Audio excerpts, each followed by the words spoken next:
In 1967, Ray Scott founded BASS, holding his first tournament at Beaver Lake in Arkansas. In the summer of that year, Fred Young, confined to his home while recovering from back surgery, began carving out of balsa wood a lure which he named the Big-O, after his field tester, his brother, Otis Young. Word about the Big-O and its successful use by top-flight tournament anglers like Blake Honeycutt and Bill Nichols spread throughout the 1972 BASS tournament season. Back then, each of these fat plugs hand-carved by Fred Young sold for $10 to $15 each. Known as the frontrunner to crankbait lures, the Big-O was revolutionary in the sport of bass fishing because it had a real fast movement with a tight wiggle when pulled through the water. It is estimated that Fred carved over 3,700 Big-O lures, everyone signed and numbered. And that little intro came from this, which is the 1992 anniversary edition of the Big-O. Well, if you watch this channel, you know what a fan of that lure I am. Not only the original Cotton Cordell Big-O, but some of the many copycats from different lure manufacturers. But one thing I've always wondered is which alphabet crank is best.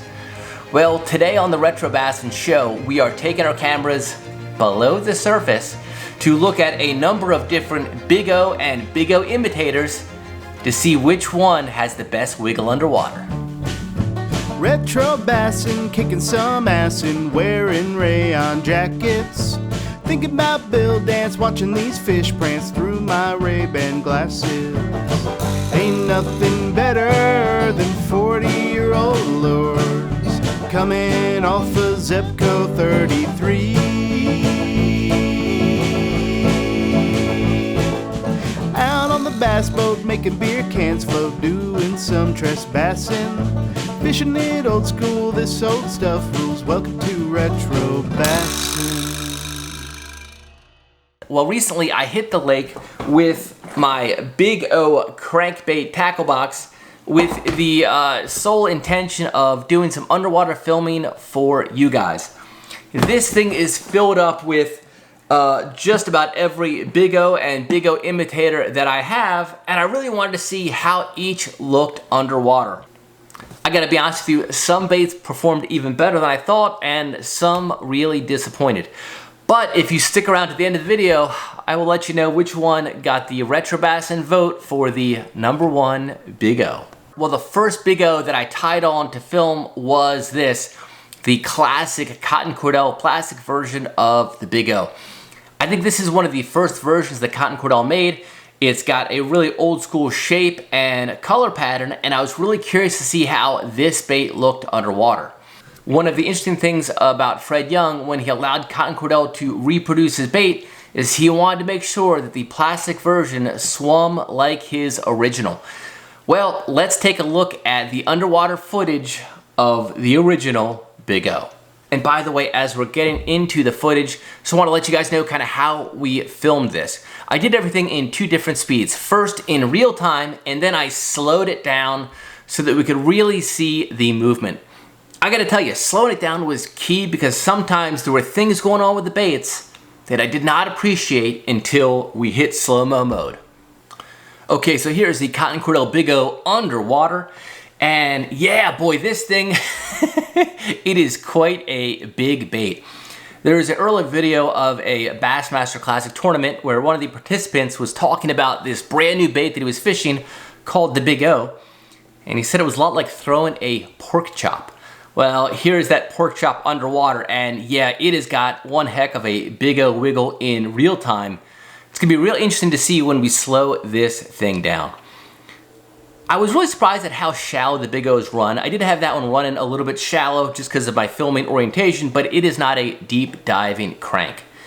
Now here we are in 5x slow motion, and what's interesting about the Big-O is it's got a couple wobbles on a couple of different axes. It does have a side-to-side wobble for sure, but it's really got a rotation as well. Look at that lip. That lip is not just going left to right, it is rotating to the point where you can see the top of the lip and the bottom of the lip. A couple of things to keep an eye on for these different videos, that tail hook and the belly hook. Tail hook is waving rather wildly. Belly hook not moving so much, but that hook hanger does have a really nice rotation. Oh, you can really see that rotation right there. That is a classic Big-O wiggle, and I have no doubt that the first time Fred Young threw a Cotton Cordell version, he was most impressed with this. I gotta be honest with you, after filming this, I was very tempted to just quit filming and do a little fishing with that bait. Well, I mentioned that there was this, the 1992 reissue anniversary series of the Big-O from Cotton Cordell, and here is that bait. One of the interesting things about this bait is it has a little bit of a different shape or profile than that first Cotton Cordell Big-O. I'm not so sure this is more similar to the Fred Young version in shape, but definitely is in color palette.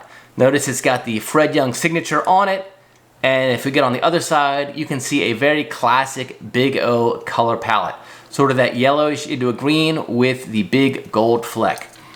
Now, this is a pretty easy lure to come by online. It is a collectible lure, which generally means it's not very collectible. I had pretty low hopes for this one, to be honest with you, only because I thought this was more of a novelty piece, and I tied it on just because I wanted to see what it looked like underwater, but again, I had pretty low expectations. Okay, so here we are in real time with the 25th anniversary Big-O. Boy, it's got a little bit more of an aggressive wobble than that Cotton Cordell version we just watched. Pretty aggressive side to side. A little bit less in the rotation front, or so it appears in real time. Now, if we slow it down a little bit, you will see, yeah, a really good left to right wobble. Not a ton of rotation. Now, if you got some eagle eyes, you probably noticed there is not a split ring on this bait, and this bait did not come with a split ring in the nose position. I could have added one, maybe I should have added one, and that might have given us a little bit more accurate representation of what this bait can do in the water. That being said, this action overall is not terrible. I absolutely think you could fish this bait. You could probably catch a fish on it, and luckily enough, you can actually pick these up online for not too much. I do love that it's got that classic Fred C. Young signature on the side, and you really get a good fisheye perspective of what this bait looks like coming toward you. Back hook swinging nicely. That middle hook, yeah, notice it's not really doing a whole lot. Not a ton of rotation side to side, and that's going to be kind of a recurring theme with some of the competitor Big-Os that we'll see going forward. In 2006, Cotton Cordell had yet another Big-O release, and that is this one, a wooden version of the Big-O. I don't think when I picked this originally up from the discount bin in Bass Pro Shops, I really appreciated just what I had in my hand, but aside from the original, which you really can't get for under 300 bucks each, at least from a structure and an appearance, this is probably the closest thing you can get to a Big-O. It is made from wood, just like the Fred Young original. It's got a separate diving lip, just like the Fred Young original, and yeah, it's got that same color pattern with that very recognizable gill marking. So I was really curious to see exactly what this thing would do underwater. I gotta be honest with you, I had very high hopes for this bait just because of the way it was made, even though I had never fished it. So let's go ahead and take this one, the 2006 Big-O underwater. Okay, so here we are in real time, and almost immediately you can see that this has a very different action. It has not only that really aggressive left to right wiggle, but look at the rotation. And if you kind of want to get a sense for that, look at what that eye spot and the gill are doing. It is really rolling on its axis kind of incredibly, to be honest with you. So here we are in real time, this thing going just under the surface. It's got that wooden wiggle, and here we are in slow-mo. So, okay, let's look at this thing nose to tail. So first off, let's look at that diving lip. Yeah, that thing is moving left to right, but look at that incredible rotation at that lip. We see the bottom of it and then the top of it, just for like really long strides. That rear hook is swaying back and forth. Honestly, I think more so than the original Cotton Cordell Big-O. And now look at that middle hook and that middle hook hanger. Check out the rotation even at the belly. Now, I don't know if that rotation equals more strikes or more fish, but to me, this thing is just rolling, honestly, pretty incredibly. So there we are, another angle. This one was a little bit tough to keep in frame, not gonna lie to you, only because it had some pretty serious movement left to right. Going just under the surface. I don't know if that had to do with the boat speed or the fact that it had that buoyancy from being a wooden bait. But yeah, there we have the exclusive Big-O. Man, rolling almost like I imagine a Fred Young original would. And now we are getting into the knockoffs. The first Big-O knockoff we've got actually comes to us from Heddon. Heddon has so many baits that you can find online. This is one that you don't see too often. It is very clearly their Big-O interpretation. It's got that fat-bodied Big-O look. It's got a Big-O diving bill. And yeah, you almost think that this thing was designed to fish just like a Big-O. So here we go. I do want to talk about that lip for a second before we get under the water. So here is the original Cotton Cordell Big-O. You can see how that lip flares toward the end.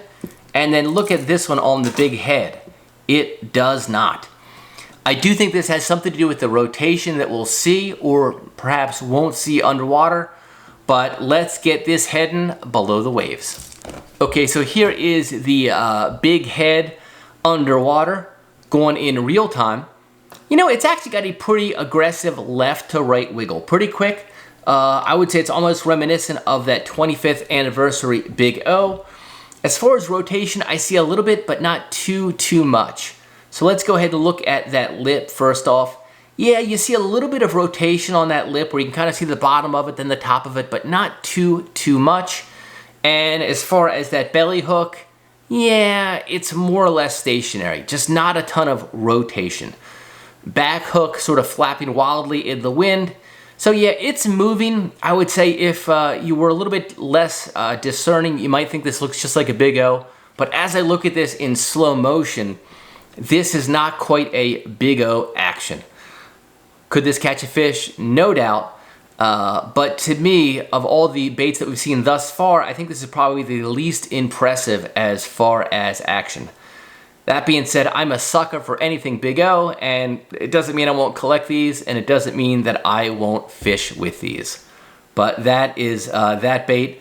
Again, not too bad, but also just not mind-blowing, and certainly not like that 2006 wooden version of the bait. All right, another Big-O imitator coming up here. This one from Fred Arbogast. This is known as the Pug Nose. I think Fred Arbogast is one of my favorite lure designers of all time. To me, there's just nothing quite as cool looking as a mouse pattern jitterbug or a Red Wing Blackbird colored hula popper. But this bait is probably one of the lesser seen offerings from Arbogast. So this is his answer to the Big-O. It's got that sort of really fat body design. It's got a nice little diving lip. It's not super flared, as you can see. And instead of a split ring on the sort of nose hanger position, it's got this little, I don't know what you call that, but it's just a little bit different than a split ring. And so to me, I actually think this does affect the action, and perhaps not in the best way. But let's hurry up and get the Pug Nose below water. All right, so here we've got the Arbogast Pug Nose under the water. And the first thing you'll notice is it has got a really tight wiggle. It's hard to see exactly why that is in real time. I do have a suspicion on this one. We'll talk a little bit about it when we get to slow-mo. But yeah, that thing is wiggling left to right pretty aggressively for sure. And here we are in slow-mo. So what I'm noticing here is just that thing is, let's say, kind of going left or right, and that lip is really starting to rotate. I almost feel like that nose harness kind of brings it back to centerline a little bit early. I think that nose harness is probably designed to keep that thing tracking true, which it does, but I feel like sometimes you gotta give up a little bit of true tracking to get some good hunting action. To me, this thing looks a lot similar to that Heddon Big Hedd plug. Again, a valiant effort to copy the action of the Big-O, but doesn't quite hit it. Looking at the rear hook, yeah, it is swinging pretty wildly from left to right. That belly hook is honestly really stationary. Look at how little rotation you've got at that belly hook position, especially as it enters that pug nose bait. I do like the nose on this thing though. It's kind of got a very unique, well, pug nose profile, which I think is pretty cool. And yeah, could this thing catch a fish? Absolutely it could. Would it compete with an original Big-O? I am not so sure. All right, before we get on to the next bait in the series, I do want to take a quick pause and send you guys on over to retrobassintackle.com, where we recently dropped a number of different Retro Bassin designed exclusive decals. This was a project that I've probably been working on for about 3 or 4 months, and it was so cool to see them finally in living color. What I did is I copied some of our favorite baits, some of my favorite old school gold, including spinner baits, topwaters, worms, cranks, and jigs, and turned them into Retro Bassin swag. And by the way, if you guys like those decals, well, keep buckled in because very soon we're going to come out with a series of hats based on each different design. But if you head on over to retrobassintackle.com, you can check out that, as well as some exclusive logo lures and some Bass and Bud starter kits, which will arrive in time for Father's Day. All right, next Big-O imitator comes to us from Smithwick Lures, and this one is called the LoBo. Now, just looking at this bait, I gotta say I had some pretty high expectations for this. I think Smithwick does a great job with every bait they ever made. I don't throw the crankbaits a ton, only because they didn't have a ton of crankbaits, but I had pretty high hopes for it. It's got the most Big-O looking body to it. Looks like they didn't try to get fancy like the Heddon or the Arbogast. And look at that lip. Yeah, it definitely flares out a little bit more than those previous two. So of all the, well, now Pradco baits, I kind of was thinking that this one would do pretty well, and you know what? Let's take it underwater to see if it lived up to what I thought it would. All right, so here is the LoBo underwater in real time. And yeah, look at that lip. That thing is going side to side, but it's got a pretty good bit of rotation in it as well. Pretty aggressive. It's amazing how aggressive these baits look underwater in real time, and honestly how different they look when you slow it down 5x. So this is literally the same kind of retrieve slowed down, and you really get to appreciate everything that the LoBo is doing. So first off, look at that bill. You can see the top of the bill is red, the bottom of it is sort of a silver, and look at the color change. You can see there's definitely some pretty serious rotation in addition to side movement. That rear hook is really flapping up pretty wildly. Almost feel like that could snag any bass that swipes at it. And then when it gets up in the frame, we'll look at that bottom hook and bottom hook hanger. You know what? Pretty good degree of rotation. I'm not sure it's rotating quite as much as an original Big-O, but again, of all the pre-Pradco imitators, this one is not bad. And I gotta admit, just to look at a color pattern like this that I'm used to seeing on a devil's horse, it is so wild to see it in a big ol' crankbait version. I think that one's called Chickaprin Brim. All right, now we're gonna get away from Pradco and check out a pre-Rapala Storm. So this one is a pretty interesting version. It's the Thin Fin FatsO. Now, I'm not sure why they didn't just make it like the Fat Wigglewort, but either way, they started with a thin fin and then made it a FatsO. And perhaps that has to do with the thin fin bill. So first off, we'll look at the bill because that's the orientation we're in. And notice that, yeah, it definitely has a pretty serious angle, really sort of fillets out pretty wide at the bottom here. And honestly, I think that is going to lead to some pretty wild hunting action from this bait. It's got a pretty, I would say, Big-O-ish looking body. It's a nice fat body crankbait. Perhaps not quite as fat as the original Big-O. And it tapers more at the tail.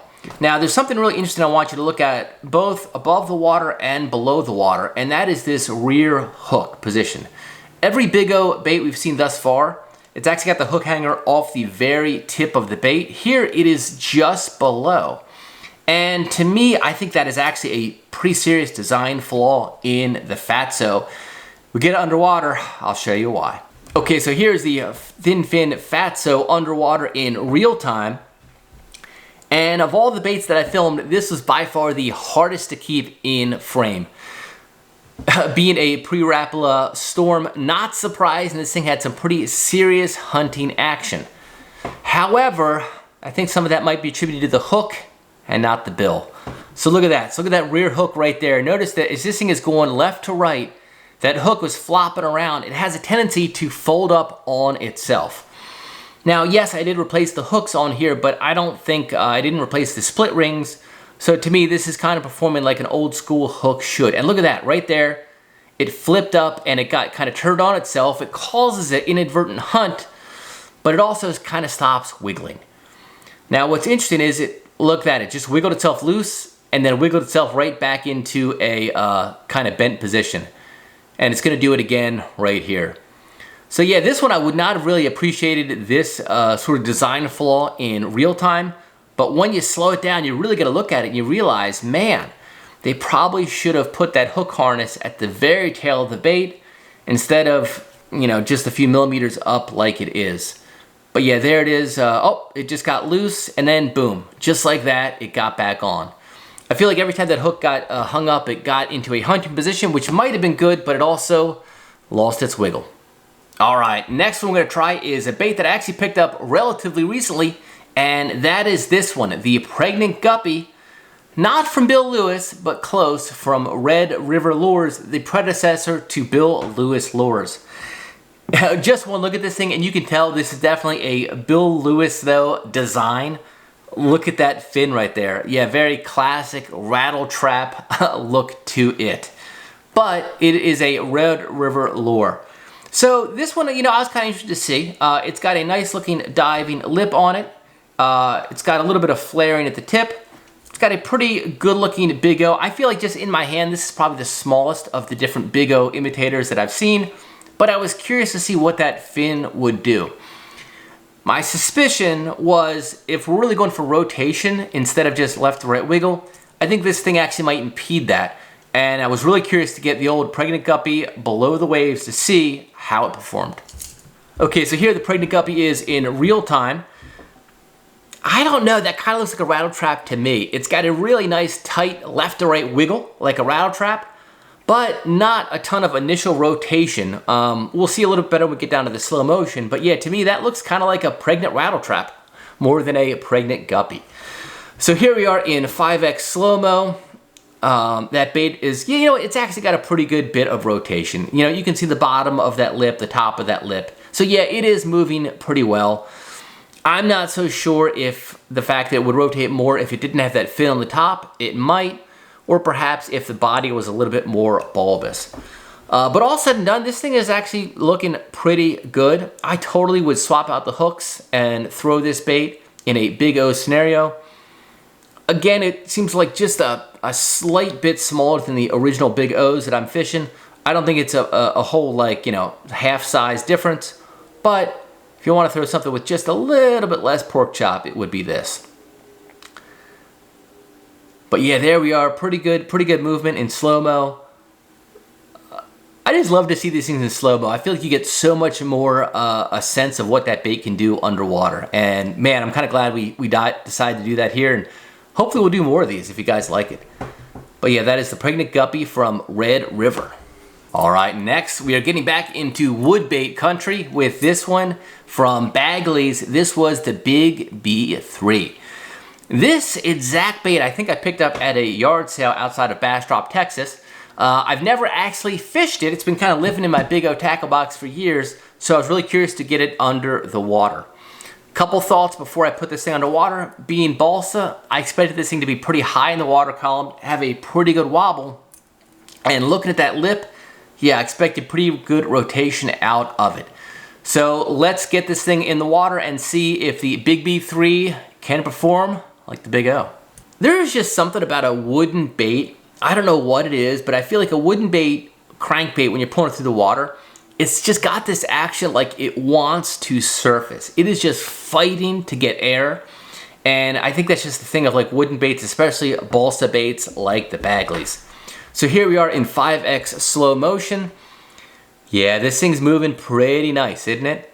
It's got a pretty good wiggle left to right, pretty good rotation. It's hard to see because that's a clear lip. By the way, I kind of like the clear lip on this. You know, I'm always wondering how much that lip is visible. That lip is pretty darn invisible as far as I'm concerned.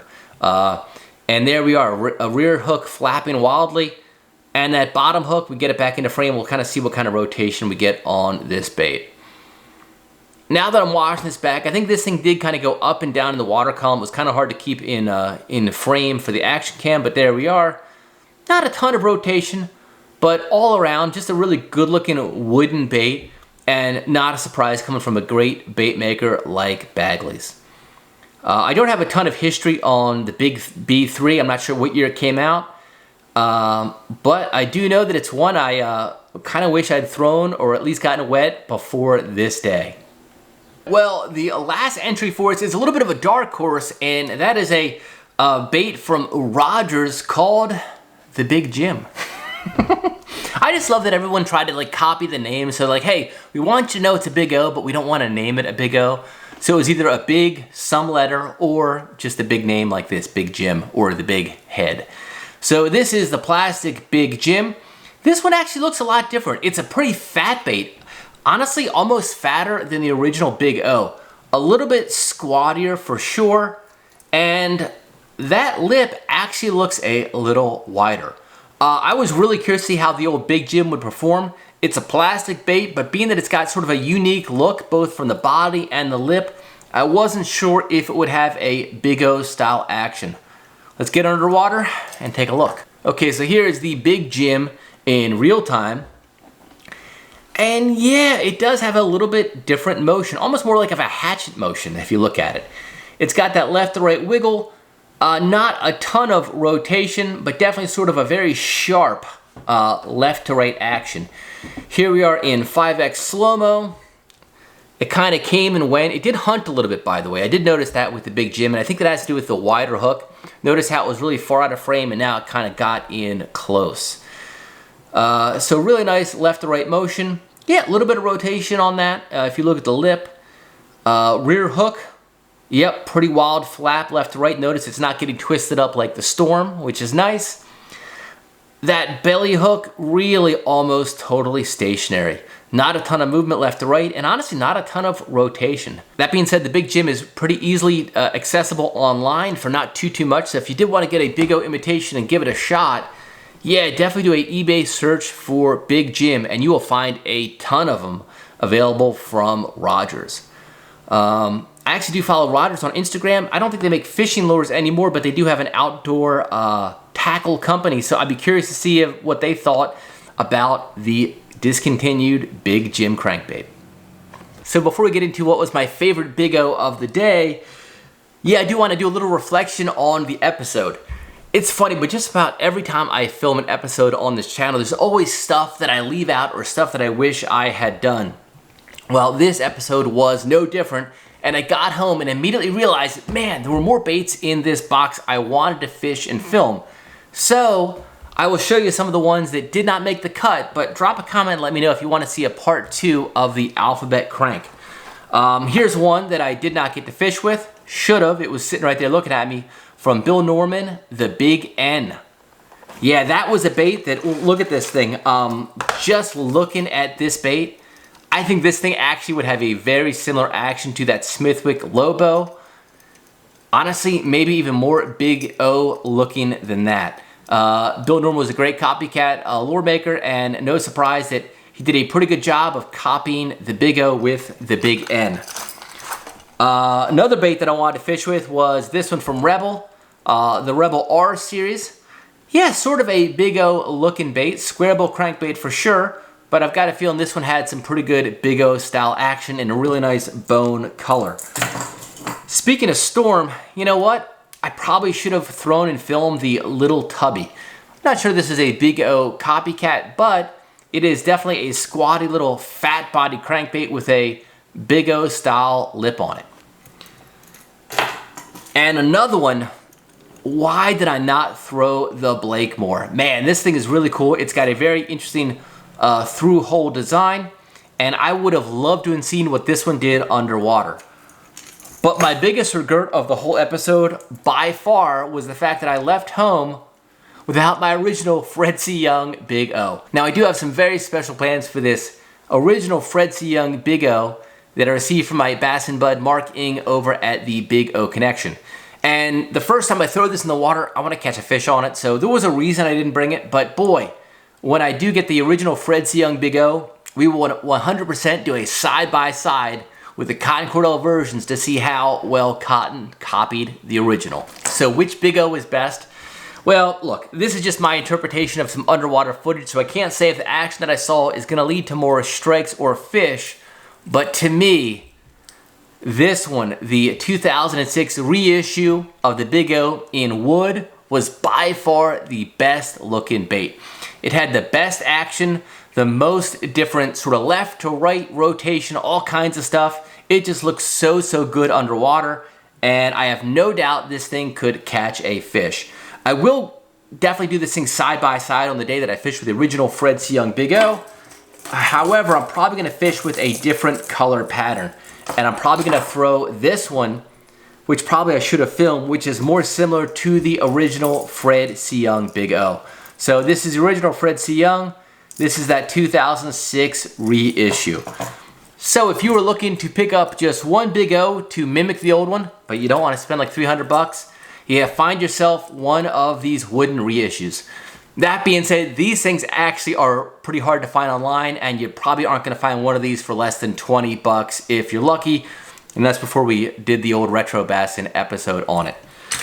Let me know in the comment section if you guys like this underwater series. I've got a lot of different baits that I wanted to do. I have a whole lipless crankbait lineup that I'm thinking will be really cool to film underwater, especially in slow-mo, as well as some various crankbaits, spinner baits, and more. And if you guys are looking for some more old school content, you can click right here. Otherwise, see you right back here. Until then, keep that carpet side up, and definitely fish it old school. Fishing it old school, this old stuff rules. Welcome to Retro Bassin.